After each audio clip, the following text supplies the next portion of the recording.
You know, Blackpink isn't a color. Kimchi has kick, and barbecue can be indoors. A kiss can be complicated, unexpected, desired, and stop time. You understand that rain is sad, but sometimes happy. You've learned not everything can be solved with a sword, and reality can be familiar and yet so different. And now you know where you can find all this and more. Kakoa, the ultimate destination for Korean entertainment. 네, 박근 대표님, 안녕하십니까. 저는 다이렉트 미디어랩의 대표 한종훈입니다. 예, 이렇게 오프라인으로 뵙는 건 온라인으로 뵙는 건 처음인 것 같은데요. 예, 이게 사무실 뒤에 배경이 되게 멋지네요. LA스럽습니다. 예, 그 웨이브 아메리카스 국내에서도 많이 사실 알려져 있긴 한데요. 구체적으로 뭐 국내에서는 그냥 웨이브가 유명하니까 웨이브 아메리카스는 또 있겠다. 이렇게 해서 그러면 미국 쪽에 한국 이제 OTT 콘텐츠를 이제 유통하고 뭐 이런 하는 회사인가? 이렇게 이제 생각하고 있는 분들은 많으시거든요. 그러면 간단히 이제 웨이브 아메리카스의 뭐 회사 이제 소개랑 그리고 지금 이제 최신 그 어떤 경영 활동이라든지 아니면 이제 뭐 이제 현지에서 이제 콘텐츠 공급 활동 이런 것들 설명해 주십시오. 네. 예, 안녕하십니까. 웨이브 아메리카 박근입니다. 예, 말씀해 주신 대로 뭐 저희가 국내에서는 좀 알려져 있는 것 같긴 합니다. 옛날에 비해서. 우선 회사 소개 좀 드리면 2016년에 지상파 3사 KBS, MBC, SBS 3사가 아, 그 컨텐츠 비즈니스의 약간 본토라고 할 수 있는 미국에 우선 진출을 하여 일단 그 가장 큰 시장에서 이제 뭐 플랫폼에 영향력을 좀 끼쳐보고자 그리고 또는 그 시장에 대해서 조사를 하고 디터민을 좀 경험을 해보고자 설립한 조인트 벤처 회사였습니다. 2016년 12월 LA에 본사로 해서 설립을 했고 대부분의 조직은 한국에 있습니다. 한국에 아무래도 테크나 컨텐츠 쪽 수급이나 가공이나 이런 이유 때문에 한국 상암동에 굉장히 많은 인력이 계시고요. 회사는 미주 전역에 북미를 포함한 남미까지 미주 전역에 한국 컨텐츠의 브랜드를 전달하기 위해서 시청 경험을 브랜드 이름 하에서 전달하기 위해서 설립된 플랫폼이라고 이해하시면 되겠습니다. 가장 그 코코아라는 브랜드로 KOCOWA 코리아 컨텐츠 웨이브의 약자고요. 이 브랜드로 사업을 시작을 했고 초기의 회사명은 코리아 컨텐트 플랫폼이었습니다. 그러다가 이제 주주 관계가 조금씩 바뀌면서 회사명이 웨이브 아메리카스로 변경을 했고요. 어, 초반에 독립법인으로 시작하다 보니 모든 플랫폼의 형태라든가 상품의 형태라든가 그다음 비즈니스 형태가 미국에 특화돼서 현지화돼서 시작을 했던 회사입니다. 코코아라는 브랜드는 한국처럼 티빙이나 웨이브처럼 그러니까 다이렉트 컨슈머 서비스, 즉 소비자에게 직접 다가서는 B2C 서비스로 시작한 것은 아니고요. 브랜드를 빨리 확산시키고 인지시키기 위해서 미국의 메이저 파트너들에게 저희 상품을 대신 팔게 하여 브랜드를 빨리 알리고 그와 동시에 저희 B2C 플랫폼을 성장시켜서 그 시장의 균형을 좀 맞춰가면서 성장을 해온 회사입니다. 그러다 보니 비즈니스 워크플로우가 굉장히 복잡하고 그에 따라서 효율성을 추구해야 되는 기술적인 요소들이 굉장히 많이 녹아 들어간 회사라고 설명드리고 싶습니다. 현재 임직원은 정직원이 한 40명 정도의 아주 소수의 인원으로 매출액을 꽤 많이 하고 있는 상황이고요. 그리고 미국 현지에서는 아마존 프라임 비디오, 그다음 북미 케이블 최대 케이블 사업자인 콘캐스트, 그다음 OTT 디바이스 플랫폼인 roku, 그다음 구글 TV 뭐 등등이 저희 파트너로 있고요. 최근에는 미국 최대의 이제 통신사인 버라이즌하고 계약을 해서 버라이즌 플러스 플레이에 저희가 결합 상품이 나가 있는 상황입니다.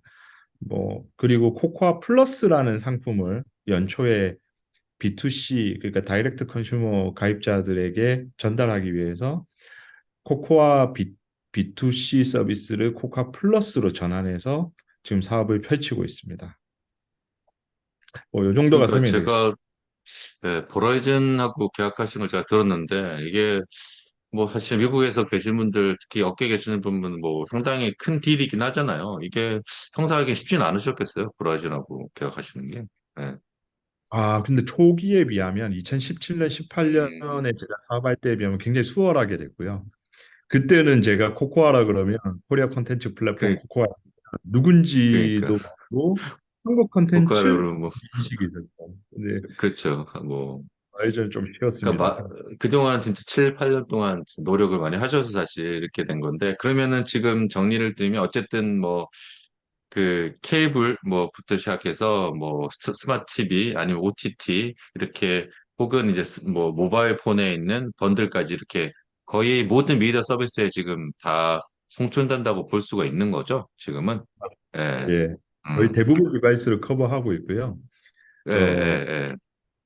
스마트 TV도 대부분 들어가 있습니다. 예. 그러니까 스마트 TV 앱도 제가 거의 다 들어와 있는 걸로 제가 보이더라고요. 그래서 예전보다는 이게, 그래서 저도 이제 미국에 있지만, 그러니까 확실히 코리아 콘텐츠 플랫폼에 대한 어떤, 뭐, 그런 인지도가 높아지긴 했긴 했거든요. 그러니까 사실, 뭐, 근데 저도 미디어 기자를 오래 했지만, 이러려면 뭔가 미국에서 좀 한국 콘텐츠나 이런 거에 대한 이제 인기가 좀 높아졌다거나, 사실 그렇게 해야 될 것 같은데, 뭐 사실 한국에서 접하는 내용들은 대부분은 뭐 넷플릭스의 뭐 톱10이 뭐 거의 뭐 미국 톱10이 그냥 한국 콘텐츠다 이런 거 가지고 간접적으로 한국 콘텐츠 그러니까 인기를 이제 넷플릭스가 주로 이제 많이 공개를 하니까 하는데 실제 그러면 이제 코코아가 이제 그 영업하시면서 혹은 뭐 현지 바이어를 만나면서 느끼는 그런 한 콘텐츠나 뭐 플랫폼에 좀 그러니까 인기도 이런 것 좀 많이 올라간 건가요? 네.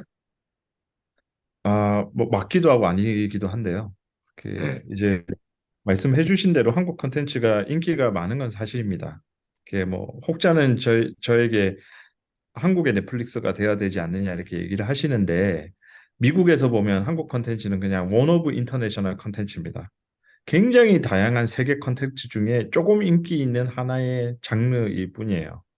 그래서 넷플릭스가 시청 경험을 많이 올려줬고 시장을 키운 거는 사실이고 그 키워진 시장을 기반으로 저희도 매출이 많이 커진 것도 사실입니다. 하지만 사람들에게 대부분 물어보면 한국 컨텐츠만을 위해서 본인이 무슨 서비스를 가입한다는 개념은 아직 모자라요.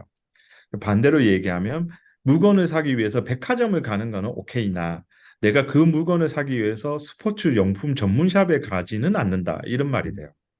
그러면 그거를 납품하는 그런 업자들은 뭐 백화점에 납품하는 업자들은 의미가 있겠죠. 매출이 커지니까. 근데 대신에 소비자 머릿속에는 이 물건이 중국산인지 한국산인지는 사실은 중요하지 않을 수 있습니다. 그들 머릿속에는 넷플릭스만 남아 있는 거예요. 그래서 제가 사업 초창기에 플랫폼은 본인의 온프레미스 플랫폼도 굉장히 중요하지만 가장 중요한 아이덴티티 중에 하나가 브랜드고 플랫폼은 브랜드라고 제가 늘 얘기를 했던 거고요. 그 아이덴티티를 일관성 있게 전달하기 위해서는 플랫폼 기술이나 유연성이 매우 필요하고 프로덕트 매니지먼트가 필요하다고 강조를 많이 했었습니다. 근데 상황 자체를 보면 확실히 파이는 커졌으나 그 최종적으로 사람들 머릿속에 남아 있는 거는 한국 브랜드가 아니라는 거죠. 그게 가장 큰 딜레마입니다. 그래서 그 가운데 코코아가 대안으로 존재를 하고 있습니다. 그 이유는 한국 컨텐츠를 좀 더 보고 싶은 사람이 존재를 하거든요. 넷플릭스 다 보고 났더니 나 좀 더 보고 싶어라고 검색을 했습니다. 구글에. 코코아가 당연스럽게 나오죠. 저희가 가장 큰 한국 컨텐츠의 라이브러리거든요. 미국에서. 3만 시간이 넘는 거를 보유하고 있기 때문에 저희 쪽으로 들어올 수밖에 없는 구조로 돼 있고 자연스럽게 코코아의 인지도가 많이 올라가 있는 상황입니다. 하지만 시장의 규모에 비해서는 아직은 브랜드의 파워가 그렇게 미치지는 못한다. 좀 더 반대로 얘기하면 시장의 성장 가능성은 OTT 비즈니스 관점에는 존재를 한다. 스튜디오나 제작 관점에서는 사실은 사주는 사람이 존재를 해야지 시장성이 있는 거니까 그거는 이제 그 사주는 바이어의 입장에 조금 달려 있는 부분이고 플랫폼 비즈니스 입장에서는 확실히 포텐셜이 많다고 생각은 하고 있습니다. 근데 그걸 어떻게 활용해서 어떤 브랜드 밑에 한국 컨텐츠를 놓느냐가 되게 중요한데 사람들 대부분의 업계에 계신 분들, 특히 제작 쪽에 계신 분들의 그 머릿속에는 좋은 컨텐츠를 만들면 돈이 된다라는 그 공식을 가지고 계세요. 근데 맞는 말입니다. 좋은 컨텐츠는 당연히 돈이 됩니다. 하지만 그 사이에 생략된 게 있어요. 좋은 컨텐츠는 아주 복잡하고 수많은 노력과 가공과 그리고 영업 활동을 통해서 돈이 됩니다. 근데 그 사이에 표현을 너무 쉽게 축약을 하고 무시하는 경향이 있기 때문에 시장을 잘 이해하려고 들지 않는 것 같아요. 그 사업을 초반에 시작했을 때 미국에서는 번들 오퍼에 대한 게 움직임이 있었습니다. 즉 넷플릭스와 통신사의 뭐 합작, 그다음 디즈니와 통신사의 번들 상품, 그리고 그 채널들끼리의 번들 상품이 아주 일반적으로 케이블 회사들이나 아니면 IPTV나 위성에 존재를 했었거든요. 근데 이게 점점 커질 거라고 저는 시장에 전달을 했죠, 한국 쪽에. 근데 지금은 번들 오퍼가 굉장히 일반적으로 돼 있어요. 그런데 플랫폼이 자기 B2C 플랫폼만 주장하던 플랫폼들은 도태가 됐습니다. 그 사이에. 왜 그러냐면 상품을 구성하는데 유연성이 떨어지니까 번들을 만들고 유연한 상품을 구성하는데 플랫폼 자체의 그 피처가 모자라기 때문에 다 도태가 되고 유연하게 변할 수 있는 회사들만 다 살아남았어요. 근데 그런 것처럼 결국은 이런 노력들을 플랫폼 회사들이 왜 하냐? 브랜드가 머릿속에 남아 있어야 된다. 그게 제일 중요한 거죠. 그럼 한국 컨텐츠는 과연 어떤 브랜드를 남겼냐, 머릿속에. 스튜디오 드래곤 같은 회사는 훌륭합니다. 굉장히 좋은 제작사와 스튜디오로서 브랜드 존재는 합니다. 하지만 마지막 컨슈머 단에서 본인이 소비할 수 있는 브랜드 네임은 머릿속에 못 떠올리는 게 사실이에요, 북미에서. 그게 조금 아쉽습니다. 그래서 관심이 많이 필요하고, 그리고 그 브랜드 하에서 시청 경험을 일관되게 만들어서 또 새로운 형태의 세그먼트를 좀 더 강하게 잡고 가는 노력이 필요하다. 이걸 말씀드리고 싶습니다. 그 말씀하신 대로 제가 코코아를 아주 강렬하게 인식을 한 게 아마존 프라임에 들어갔을 때였거든요. 사실 그때도 보면, 그러면 코코아는 뭔가 자신의 플랫폼의 색깔, 플랫폼 전략을 가지고 가는 생각이 들더라고요. 사실 그전에는 뭐 국내에 많은 뭐 지사들, 말씀하신 스튜디오들 런칭했지만, 이게 코리아 플랫폼이 어떻게 나아가야 된다는 것들. 그럼 우리가 그러면 지금 뭐 미디어 환경이 많이 변하잖아요. 말씀하신 대로 뭐 그 사이에 사실 통신사도 각자의 뭐 스트림이 있었지만 지금 거의 다 접고 나머지 이제 현지 그러니까 뭐 넷플릭스든 아마존이든 아니면 뭐 이런 그 플랫폼 그 마켓이 이렇게 해서 고객을 위해서 이제 번들링 해주는 사실 그런 식으로 되는데 그때 아마존의 드라마 보고 좀 약간의 좀 신선한 그런 거 느꼈거든요. 그래서 어쨌든 그런 고민들이 모두 나시는 것 같네요. 예. 아마존도 사실은 뭐 딜 자체는 그렇게 어렵게 되지는 않았고요. 사실은 그 전에 경험 그 다른 파트너 통해서 워낙 저희가 좀 알려진 네네. 상황이었기 때문에. 근데 이제 아마존의 약간 상징성은 좀 있었던 것 같습니다. 근데 그- 미국의 플랫폼들을 보면 본인들 B2C 플랫폼을 꼭 가지고 있거든요. 매출이 안 나도. 그렇죠. 그렇죠. 그렇죠. 예. 그게 상징하는 바를 이해를 하셔야 돼요. 그러니까. 그리고 또 하나는 함부로 파트너십을 잘 하지 않습니다. 이익이 되지 않는데. 그게, 그게 확실히 밸류를 받았다고 보는 거죠. 그 순간. 저도 그 생각했습니다. 예. 그러니까 보통 아까 말씀하신 대로 또 미국에서 이제 콘텐츠를 뭐 있는 검색할 때는 주로 이제 우리는 뭐 워낙 그 사실 OTT가 다양하지 않으니까 그냥 그 OTT를 켜보는데 대부분 구글에 검색을 해보지 않습니까? 아니면 사실 저는 영화 같은 거 거의 이제 아마존 오픈 플랫폼에 아마존에 들어가 봐요. 근데 그 두 개 안 걸리면 그다음부터는 난 잘 안 보게 돼요.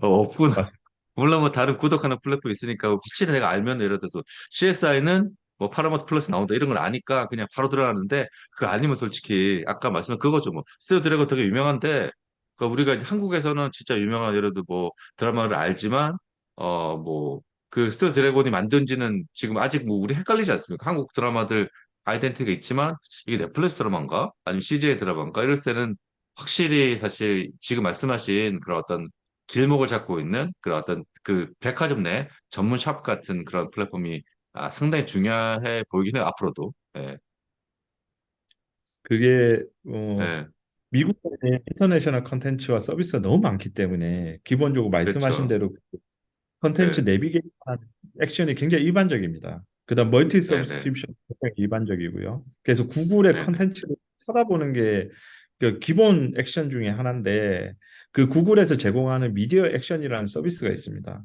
컨텐츠 명을 치면 오른쪽에 어디에서 볼 수 있고 어떤 그렇죠. 시놉시스고 예, 어떤 내용이 뜹니다. 미디어 액션이라고 하는데요.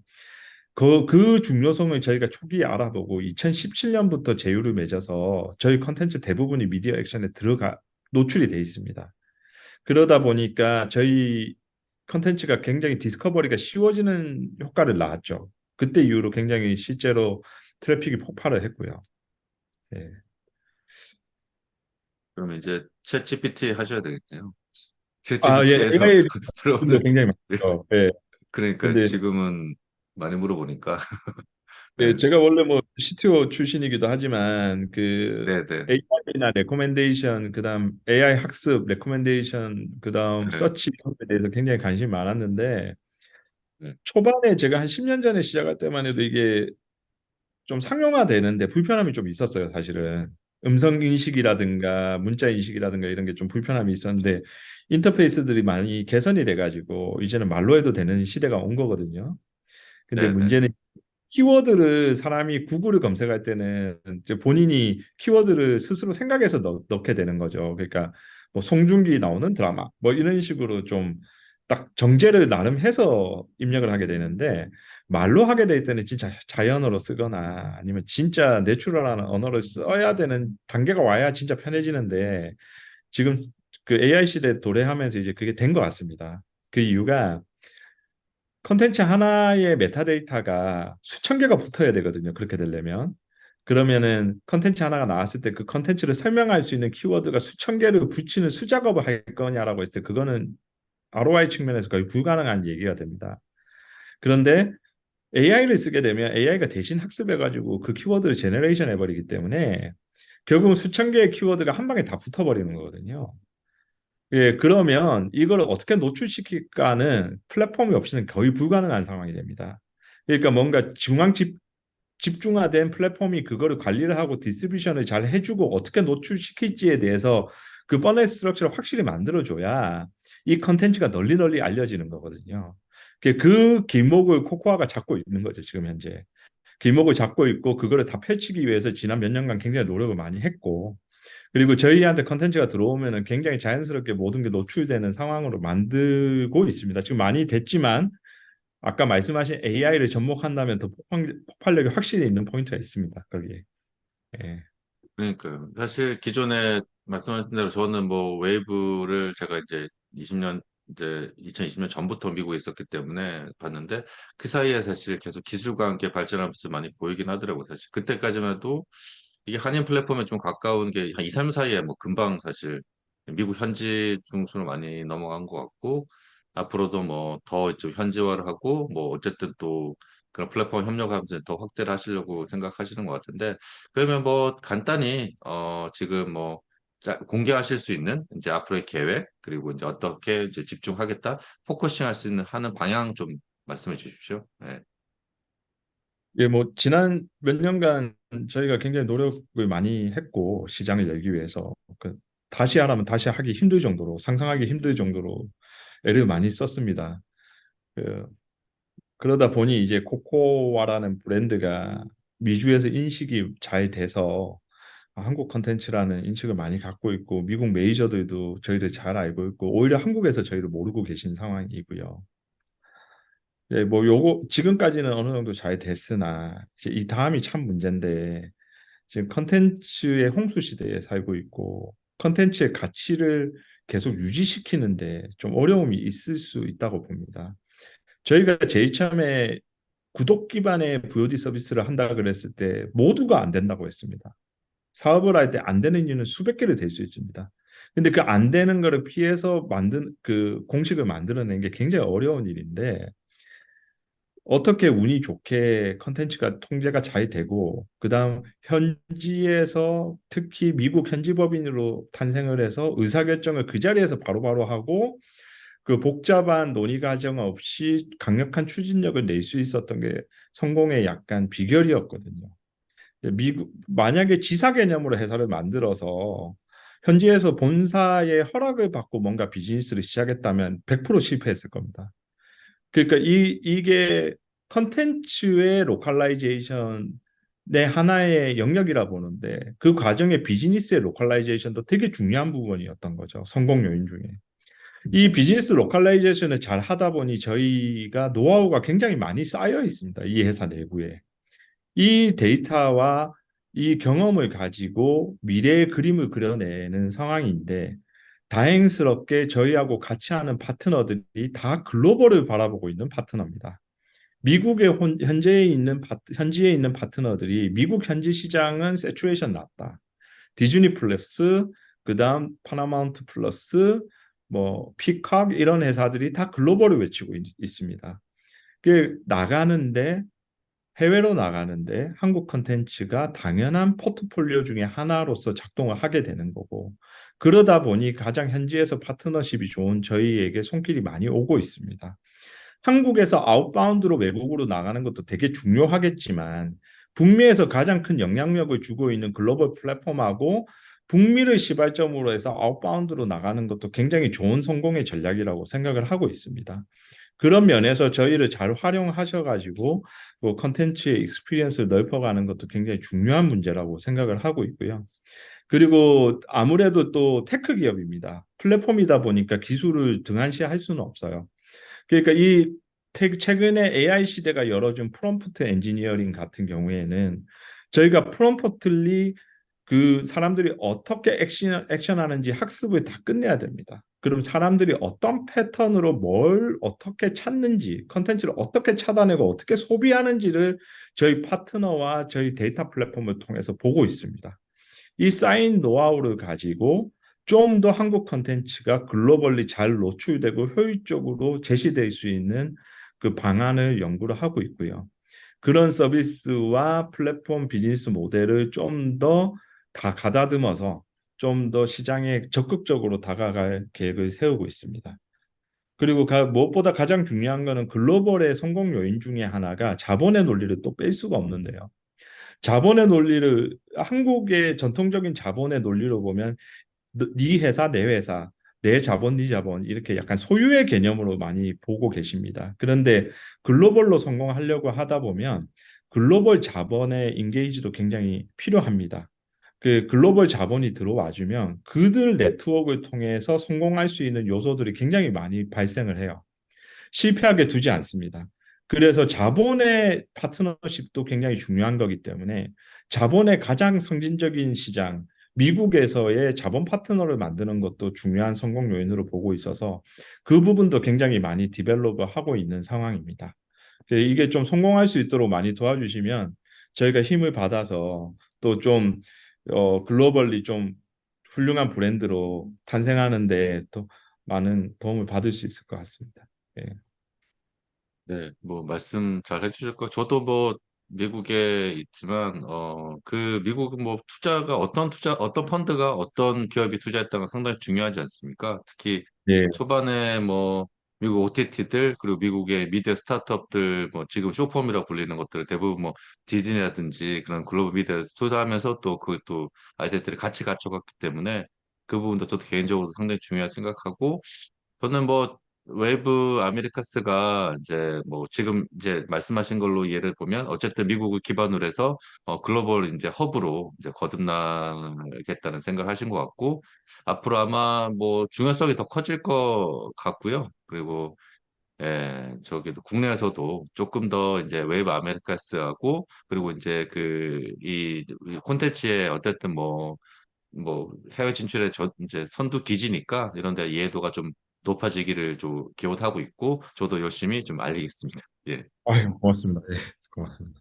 예. 그러면은 오늘 뭐 이 정도로 좀 벌써 끝내고요. 다음에 혹시 기회가 되면 제가 직접 사무실에 방문 드려서 한번 또 다른 또 이제 진짜 현지 분들도 좀 모시고 이렇게 네네. 진짜 그러면 뭐 한국 콘텐츠 어떤지 이런 것들도 한번 만들어 좋을 것 같습니다. 그럼 뭐 예, 바쁘신데 시간 내서 감사하고요. 저 그러면 저 다음에 또 뵙겠습니다. 감사합니다. 예, 네, 고맙습니다. 예, 감사합니다.